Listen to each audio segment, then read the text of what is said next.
Garlic herb pizza sauce is one of my favorite things to make, and one of the reasons is that we do a lot of homemade pizza at my house.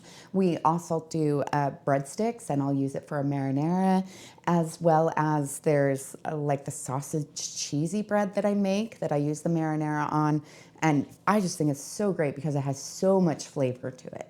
I already prepared my vegetables by quartering 6.5 pounds of tomatoes. I really prefer the Roma tomatoes for the sauces because they're a little bit meatier. I also finely chopped 1 onion. Now I'll place the tomatoes on the stove, bring it to a simmer, and allow it to simmer for 20 minutes. I want them nice and soft for going in the food mill.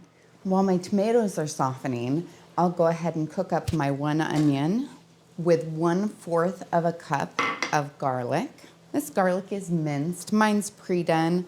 It does taste better if you do the fresh, but it takes a little more work. And then I add 2 tablespoons of olive oil. I'll put these on the stove and simmer them for 5 minutes. I'll then place my softened tomatoes into the hopper of the food mill. And it's a pretty small batch, so it should only take 1 go. So I have my husband's honey strainer on a bucket, and it works so great because all of the skin and seeds come out the end of the food mill here, and I catch those. And then the pulp goes into the strainer, all of the juice goes into the bucket, which really reduces the amount of reducing downtime there is. Generally, it takes a couple of hours to get it the thickness that I like. But doing it this way, I can just make sure that there's not a lot of moisture in it to start off with. And if it's too thick, I can always add some juice back in, which is, of course, a lot easier. I always run the skins and seed through one more time because there's a fair amount of moisture in them still. You can see how much drier that is. Now I'll just get that to the chickens or the pigs, or you could put it outside for the birds. Mix it with a little peanut butter, they'd love that. And then this honey strainer actually has 2 different strainers to it. There's the coarse one that sits on the top, and then the fine one that's below it. So I'll empty both of those into my pan here. I then take my sauce and add my onion mixture, 2 teaspoons of salt, 1 teaspoon of sugar, 2 teaspoons of basil, 1 teaspoon of oregano, half a teaspoon of ground thyme, half a teaspoon of pepper, and half a teaspoon of red pepper flakes. That's optional. It does add just a little bit of heat to the sauce. I'll then place this on the stove and cook it till it reaches a simmer. My pizza sauce is nice and thick, exactly the way I like it. I don't like it too thin, otherwise it will run all over the place when I go to make homemade pizzas. That's not a good thing.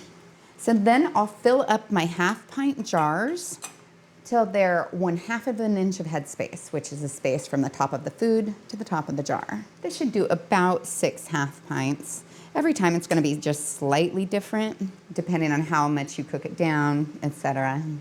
And I've got a little bit left, just perfect for taste testing. I need to add acid to my jars so that it's safe to run them through the boiling water bath.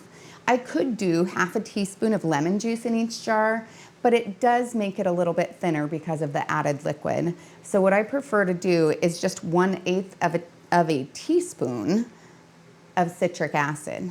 And I just put that in the top of each jar, and then I mix it around a little, just because there's been a couple of times where I've done this and we've opened it up and the very top was just a little bit more acidic than everything else, which kind of makes sense. I'll then use a clean, damp cloth to wipe off the rim, and that's just so that if any food stuff got on the edge, that it won't interfere with the seal. Then I place on my lids, and I'll screw my rings on fingertip tight. Then I'll place them in the boiling water bath and process them for 35 minutes if I'm at sea level. I'm at 1,200 feet, so I'll go for 40. Now that it's come to a rolling boil, I'll go ahead and set the timer.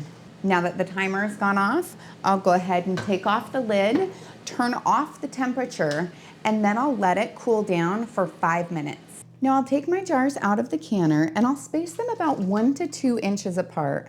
That just allows them to cool down a little bit faster, get them out of that danger zone. I'll then leave them on the counter for 24 hours. After that, I'll remove the ring, I'll use hot soapy water to clean off the outside, and I'll store them in a cool, dry, dark location where I'll use them in the next 1 to 3 years. So I'm doing my taste testing right now. This is my pizza sauce.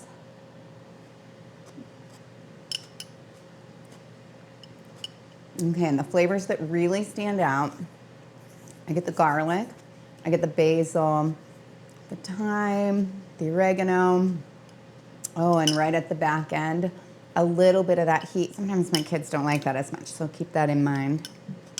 That part was optional. No, it's just this really nice, pleasant, totally makes you think about pizza. I mean, it's not a spaghetti sauce at all.